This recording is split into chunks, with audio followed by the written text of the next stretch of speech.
मेरे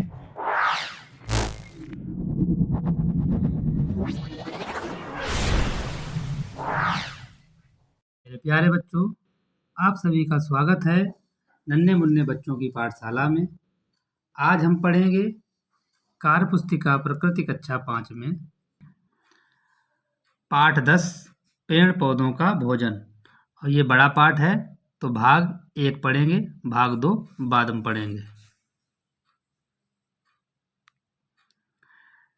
प्रश्न नंबर 1 है, नीचे दिए गए चार्ट को पूरा करना है। देखिए, पौधों में पोषण कैसे होता है, तो यहाँ भरेंगे सब पहले स्वपोषी और परिपोषी। स्वपोषी मतलब जो अपना भोजन स्वयं बनाते हैं वो होते हैं हरे पेड़ पौधे। परिपोषी जो पेड़ पौधों पर आश्रित हो, दूसरों पर आश्रित हो, उसको कहते हैं परिपोषी। जैसे परजीवी, मृतोपजीवी, सहजीवी और कीटभक्षी। देखेंगे मेरे प्यारे बच्चों, प्रश्न नंबर 2।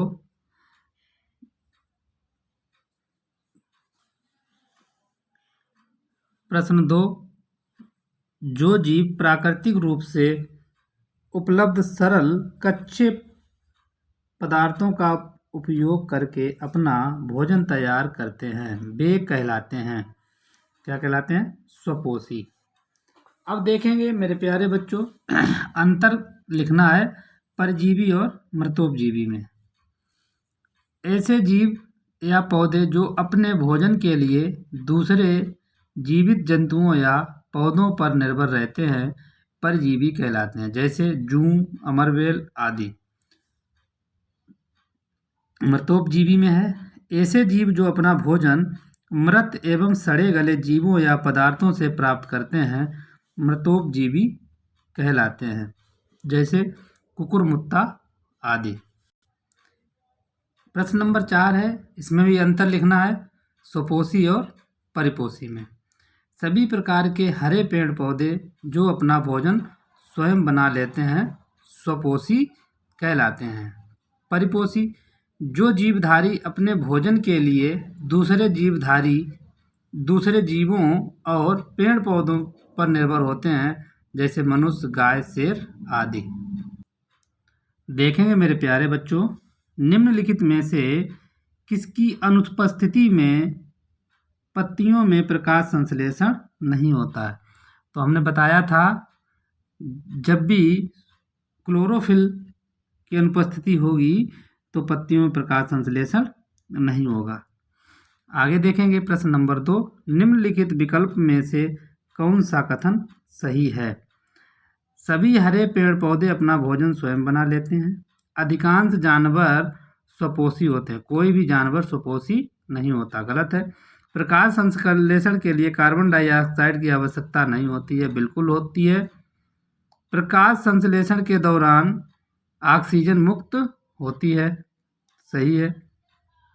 प्रश्न नंबर का और घा सही है। अब उत्तर देखेंगे। उत्तर में लिखा कथन का और घा, बिल्कुल सही।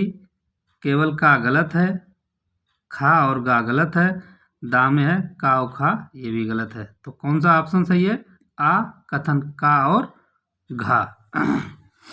अब देखेंगे प्रश्न नंबर 3 मेरे प्यारे बच्चों, जब हम आवर्धक लेंस के माध्यम से पत्ती की निचली सतह का निरीक्षण करते हैं तो हमें कई छोटे छोटे छिद्र दिखाई देते हैं।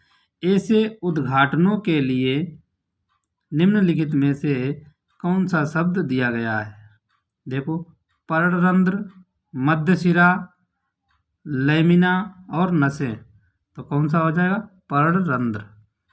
आगे देखेंगे मेरे प्यारे बच्चों, नीचे दिए गए पैराग्राफ के रिक्त स्थानों को बॉक्स में दिए गए शब्दों को भरना है। क्लोरोफिल, ऊर्जा, भोजन, कार्बन डाइऑक्साइड, पानी और प्रकाश संश्लेषण।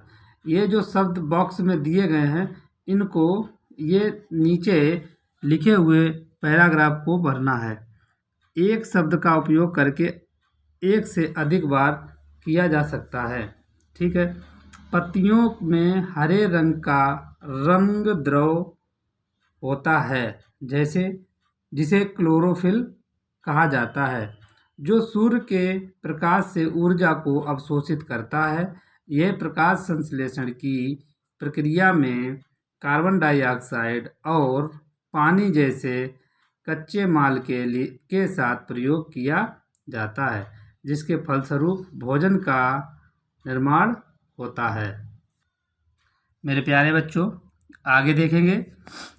प्रश्न नंबर 1, खमीर, मशरूम और ब्रेड मोल्ड्स में पोषण के तरीके के लिए उपयोग किया जाने वाला शब्द है कीटबच्ची, स्वपोषी, परजीवी और मृतोपजीवी। ब्रेड मोल्ड्स के पोषण के तरीके मृतोपजीवी में होता है। प्रश्न नंबर 2, कौन सा जीव परजीवी पोषण होता है? देखिए, अमरबेल, मनीबेल, घटप्राणी और मशरूम। तो कौन होता है मेरे प्यारे बच्चों? अमरबेल। मशरूम तथा कवक मोल्ड्स कहाँ कहाँ विकास करते हैं? मशरूम और कवक सड़े गले और मृत पदार्थों से अपना भोजन प्राप्त करते हैं। उन्हीं चीज़ों पर अपना विकास करते हैं। देखेंगे मेरे प्यारे बच्चों, प्रश्न नंबर 4 है, जेमी जब अपना गृहकार्य करती थी तो उसकी खिड़की से उड़ने वाली मक्खियाँ उसे परेशान करती थीं। अगले दिन वह नर्सरी गई और निम्नलिखित में से निम्नदर्शित पौधा खरीद कर लाई। नंबर 1 का, जेमी ने कौन सा पौधा खरीदा? देखिए, वीनस फ्लाई ट्रैप। ये पौधा होता है जो मक्खियाँ उड़ती रहती हैं, उन मक्खियों को खा जाता है, उसको कहते हैं वीनस फ्लाई ट्रैप। और भी मैंने कीटबच्ची वाला लिखाया था, घटपर्णी भी होता है। खा नंबर है, उपर्युक्त पौधे को उसकी खिड़की पर लगाने से जेमी की समस्या को हल करने में कैसे मदद मिली? जब उड़ने वाली मक्खियाँ उस पौधे की पत्तियों पर बैठी होगी तो इस पौधे ने उनका भक्षण कर लिया होगा। आगे देखेंगे मेरे प्यारे बच्चों, नीचे दिए गए तीर के निशान क्या दर्शाते हैं? उचित विकल्प के सामने सही का निशान लगाइए। ये देखो है भेड़िया, खरगोश, घास। भेड़िया घास खाता है, कहाँ भेड़िया घास खाएगा? गलत है। खरगोश भेड़िए को खाता है, बिल्कुल गलत। खरगोश कहाँ भेड़िया खा पाएगा? भेड़िया खरगोश को खाता है, बिल्कुल सही। भेड़िया किसको खाने जा रहा है?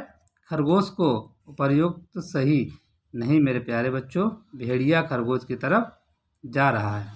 इस तरह से मेरे प्यारे बच्चों भाग एक पेड़ पौधों का भोजन समाप्त हुआ, और दूसरा भाग हम अगले दिन कवर करेंगे। अगर मेरा वीडियो अच्छा लगा तो लाइक, शेयर और सब्सक्राइब करें, और सभी बच्चे अपनी कॉपी पर सुंदर सुंदर लिखें और उसको भर लें। धन्यवाद।